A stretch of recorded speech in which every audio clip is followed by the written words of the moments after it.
Howdy. So James Pope did a reply to my Occupy Wall Street video.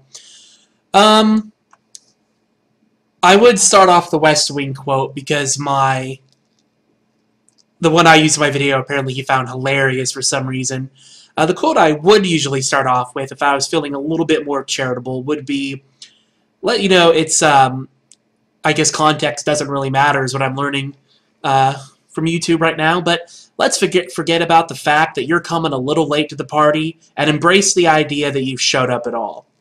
So you try to compare my referencing dumb things Occupy Wall Street supporters, members, whatever you want to call them, say, with someone referencing racist things said by a white guy and using that not to like white people.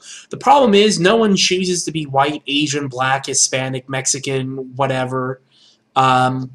But people do choose to be a part of movements, and those movements will, can, and should be judged by what people in those movements say and do. That's the way it works. People judge the Tea Party based on people like Wild Bill for America or Michelle Bachmann. They judge the Republican Party based off of Michelle Malkin and Ann Coulter and Rush Limbaugh and Sean Hannity. That's the way these things work. There's nothing new with this. You also try to attack my point that I don't like it when Occupy Wall Street supporters claim to speak for me because you try to attack that and say that, you know, that, oh, well, they don't actually claim to speak for you. It's just a movement. But wait, you actually are in the 99% of wage earners, so therefore we do speak for you, thereby proving my point. You claim to speak for me even though you don't. So thank you for demonstrating me there. Correct, James. I'm glad you agree with me, even though you start off by saying you don't agree with me. Also, to your whole 99% slogan and rhetoric, you know, and the claim that you represent anyone who falls in the statistical 99% of wage earners in this country is eerily similar to Nixon's silent majority. You also attack the West Wing quote I bring up, failing to understand the point of the quote entirely. The point is that the rich pay more into the system because that's the way it works. The question is, how do you define fair, which comes up later, but you try to rebut me with a Warren quote, a quote from Elizabeth Warren. Guess what? Nothing she says in there contradicts anything I say in my video, and it doesn't contradict the quote I read at all. Nothing is contradictory there. Let me reread the quote. Quote, Henry, last fall, every time your boss got up on the stump and said, it's time for the rich to pay their fair share, I hid under a couch and changed my name. I left Gage Whitney making $400,000 a year, which means I paid 27 times the national average in income tax. I paid my fair share and the fair share of 26 other people. You purposefully focused on that part of the quote. Let me continue on with the rest of the quote. Continuing on. And I'm happy to, because that's the only way it's gonna work. And it's in my best interest that everybody be able to go to schools and drive on roads. But I don't get 27 votes on election day, the fire department doesn't come to my house 27 times faster, and the water doesn't come out of my faucet 27 times hotter. The top 1% of wage earners in this country pay for 22% of this country. Let's not call them names while they're doing it, is all I'm saying. So no, the point of the quote isn't just the rich pay more than their fair share and people complain. It's that they benefit from progressive taxation. And in context of the show, that is a progressive arguing for progressive taxation, even though while he was still privately employed, he was in the 1%. Kind of like Warren Buffett argues for progressive taxation and changes in the tax code. You then try and do a gotcha on me when I talk about the federal income tax. I said it around 513 to 515 in my video that about 47% of the country has no liability for federal income tax. I didn't say no taxes. I said federal income tax. I also, just before that, said there are millionaires who've managed to dodge all liability for federal income tax as well. Then you go and quote an article in length But the funny thing is that nothing you quoted in that article at all refutes anything I say or anything I said in that video. Nothing at all, just like the Elizabeth Warren quote. You also accused me of trying to be truthy and use a true stat to mislead my audience. You know, as someone who's made videos supporting both the elimination of the FICA tax cap as well as means testing all entitlement programs, to cut down on expenditures so the money actually goes to people who need it, you know, this entire argument from you doesn't fly. You're arguing that the rich need to pay their fair share. You know, this entire thing, you're saying the rich need to pay their fair share. Well, what the fuck else are you talking about if you're not talking about federal income taxes? I mean, are you saying there's not enough of an excise tax on Fabergé eggs? Is that what you're trying to argue here? No, we're talking about the federal income tax. That's primarily what we're talking about here. I mean, if we want to get technical here too, I could talk about, well, okay, so they pay payroll taxes, state, local, and some excise. Well, okay, so they're paying for Medicare, and they're paying for Social Security, they're paying for half of Medicaid if they pay state taxes, and then they're paying for some local services that their localities provide.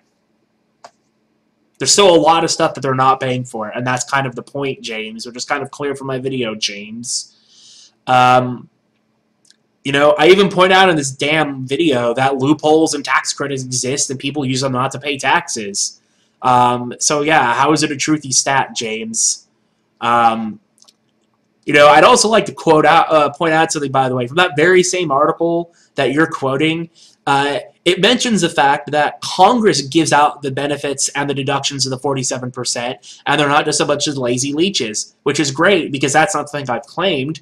But it points out that those 47% who get all those benefits from Congress, which is why they don't have a tax liability, half of them make less than $20,000 a year. So doesn't that little fact kind of fly in the face of your narrative that Congress and our elected officials just don't give a shit about the American people, or other than the 1% in rich corporations? Because what you really have to do then is you have to look at the services that the government does provide to poorer people. Poor people, some middle class people, etc., the tax breaks, all of these things that the government does provide to people that aren't in the 1%. And you will notice that the majority of those expenditures go to lower income families. Things like the Earned Income Tax Credit, food stamps, they're not going to the 1%. Medicaid isn't. There are a few millionaires who've managed to trick their way into the unemployment system, which should be ended, but the vast majority of those social services go towards the poor. And I've argued that the rich shouldn't be getting any of these social services, and neither should much of the middle class, or the upper middle class at the least. Or if they do get it, they should get it apportioned according to their need. So, what's your argument there, James? What's really your argument? It's not a fucking truthy stat. You also claim I blatantly clouded the fairness issue because I brought up multiple possible definitions of what could be fair. You know, sorry, James, when we're talking about what fair share means, it really does matter what your definition of fair actually is, because there are multiple subjective ways you can look at what's fair. You have to appeal to an entirely subjective definition of fair. So no, it's not patently obvious to say about whether or not this system is fair, unfair, or somewhere in between. You don't have to be blind to not know if the system's fair or not, because fair is subjective. Fair is subjective, and that's the whole fucking point. That's why I spent a lot of time in my video talking about horizontal equity and vertical equity. Equity between like and equity between, I guess, dislike, disparity in wage earners. But my point is, I don't give a shit about what's fair or not. What's fair or not doesn't matter. What matters is what's necessary and what's effective for the system to work. Clearly, progressive taxation is necessary and it's effective. It gives benefits to people who would otherwise starve, and it helps the economy because those people, if the system would work right, those people would have a lot of their basic needs taken care of, and they could actually go out, get jobs, and earn money, and therefore contribute to the economy instead of being worried that they're not going to be able to make their rent, they're going to lose their house because their mortgage fucks up, or, that they're going to get hit by a car or something and then go bankrupt because of medical expenses. fairness doesn't matter. Full stop. It especially doesn't matter if you're at the point where you're talking about how do we keep the lights on in government, which is where we're at. I don't care about fairness or not. If it's really, I don't really care. That's why I keep saying that the fairness argument doesn't do it for me. I don't really like the whole they're not paying their fair share argument. What I care about is, can they pay more, and is that would them being able to pay more keep the government working? The answer to that's yes, which is why I've supported a tax increase on the rich for quite a few years now. Like I've repeatedly said in many of my videos. Now, the Jennifer Fox thing, which is the real bone of contention between you and I. So you don't like my characterization of what you did there as yellow journalism. Sorry, it is. So well, I'll get to the deflection in a second, but you asked me a question. You asked me, do I think the police caused her miscarriage? Not what do I know or what can I prove. What do I think? Well, I don't even know that she had a miscarriage. Apparently now she's shown one person her medical records when she wouldn't show anyone before. Her story kept changing, and that was the point. Her story kept changing. There have been a lot of other incidents where she claimed to have miscarriages before, which were not, as far as any of us know, were proven. And there's a lot of doubt about what she said and her credibility as a person. None of us know what happened, which is why I kept saying, gee, we really don't know what happened. Maybe we should wait and actually find out what happened when there are medical records available, or when there's actually an official investigation into this, which there is and it's ongoing, before, trying to basically lynch the cops as a bunch of baby killers. Because the way a lot of your friends and you were portraying this, as the screenshot in your video showed, cops are killing children. It's not that she was allegedly maced. She was maced and she was hit in the stomach, but we don't know if one, she was pregnant, or two, she had a miscarriage. I don't know. And if she did have a miscarriage, I don't know if that caused it. Is it likely? Sure. If all the facts that are in the story are being presented and they're all true, then yeah, it's likely. But we still don't know. And also, even if we did know, let's get to the yellow journalism thing. Well, I did appreciate how your response to the yellow journalism thing is, do you think this caused her to have a miscarriage? When the point was, you're running around, to be honest, in terms of the yellow journalism thing, whether or not the cops actually caused the miscarriage is irrelevant, because you're running around with a story that doesn't have a single hard fact to support it, under the headline of cops are killing children. Maybe if you guys want to spend so much time bitching about the mainstream media and how they're not giving you a fair shake, you shouldn't be so quick to adopt the tactics of the worst of their lot. Otherwise, you might as well put on a tie and work at Fox News. And you know what? Even if her story turns out to be 100% true and accurate, I'm still right on this issue. You don't run ahead with stories like this without having full information, and you definitely don't try and hype them up to get attention for your movement, which is something you admitted you did. You admitted you purposefully hyped up this story so people would try and pay, so you can get more people to pay attention to your movement. You purposefully admitted this, and that's dishonest. That's fundamentally dishonest, and it's not something I like, and it's not something I'll ever support. I just do not see how you can justify that. And just because I agree with underlying principles of a movement doesn't mean that I have to agree with whatever proposed solutions, which I'm waiting for. There are some, but guys haven't gotten it all together yet. Doesn't mean I have to agree with any proposed solutions you come up with those problems. It doesn't mean I have to agree with the tactics or strategy of your movement. And I definitely don't have to support a leaderless or mostly unorganized movement so far that has many members that say that voting, working within the system, etc. is pointless and stupid. And I definitely don't support the notions that permits are unconstitutional. You tell me to get in there and improve it. I feel I actually am trying to get in there and improve it, because I've been engaging in the electoral system. I have since I turned 18. And I've been educating myself on these issues like I have since I was a child. I'm going to grad school to learn more about these issues and other issues, but this is what I've been doing with my time to try and improve the system. I like to think I've been at least trying to do whatever small part I can for most of my life now, so thank you. I have been at least trying to get in there and improve it. You know, or if you want to talk about other objections I have, what about Occupy Portland blockading streets? What about other people calling for similar tactics in other locales? What about Occupy Oakland shutting down the port? Not things I like, not things I appreciate. You know, let's show the 1% who's bossed by blockading a port and basically preventing a bunch of union workers from working and doing their jobs and getting money. Yeah, that makes a lot of sense. You know, and I don't support the whole kill the pigs bullshit that a lot of people have been spreading because of police brutality.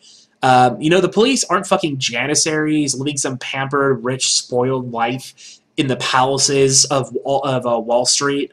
You know, they're not basically getting a free pass in exchange for servitude. They've been hit hard by all this too.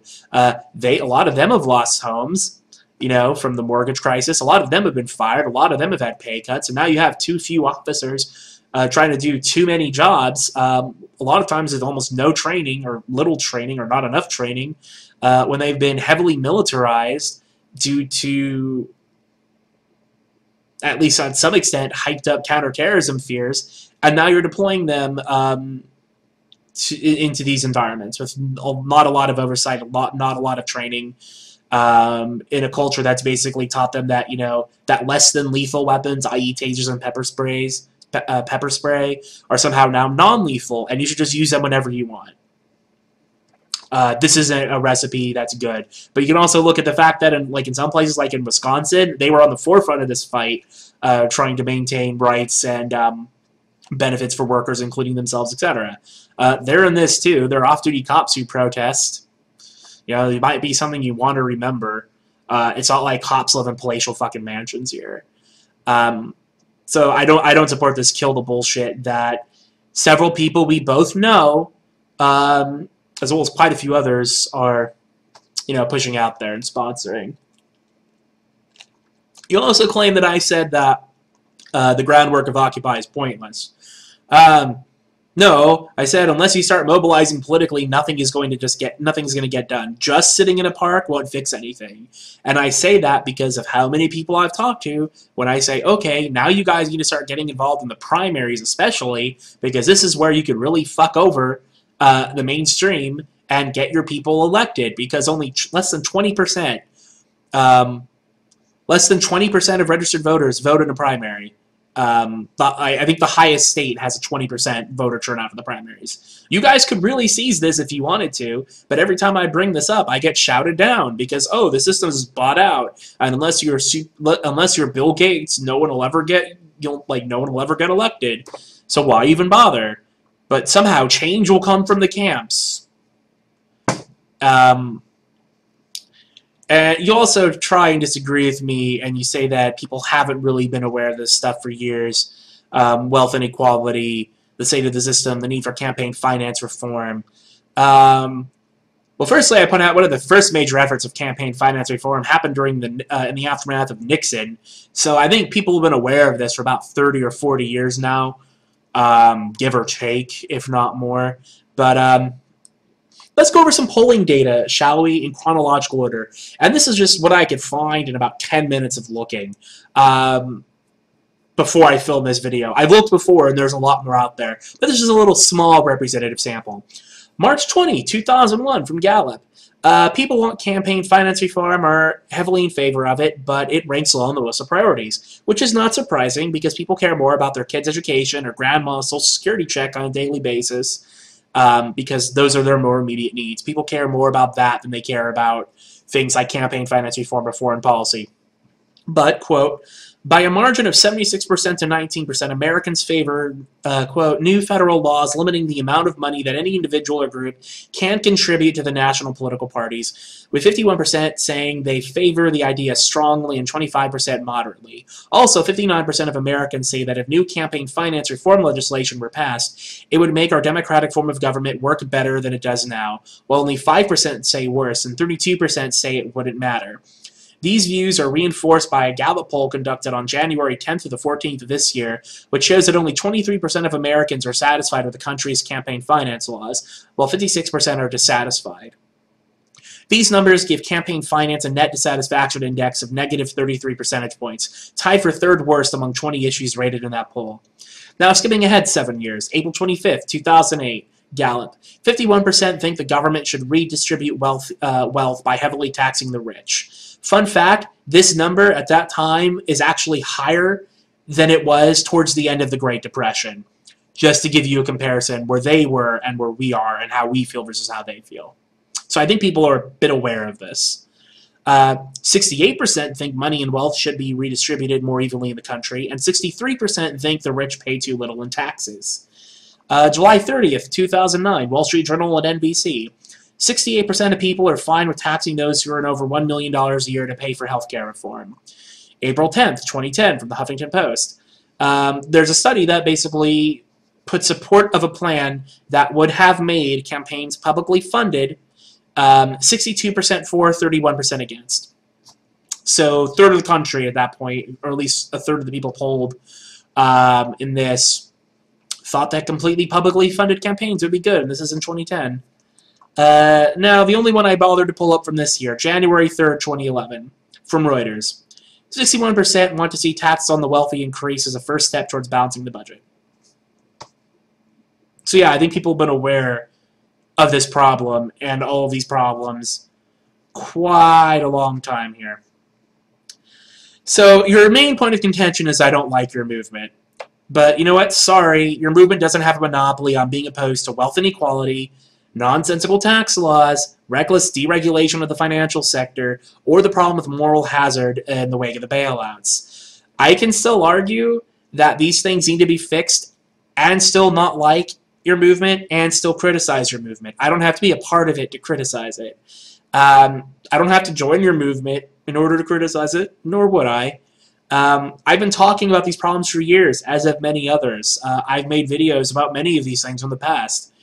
Quite a few of the people who saw your video that I talked to about this, I'm not going to name them. They can leave their names here if they want. But these are people who support Occupy Wall Street, who've gone out there, who've actually donated money to some of it too. But the general consensus was that you basically looked at my video and purposefully took my video, heard right-wing talking points, and then just responded to them with canned liberal rhetoric.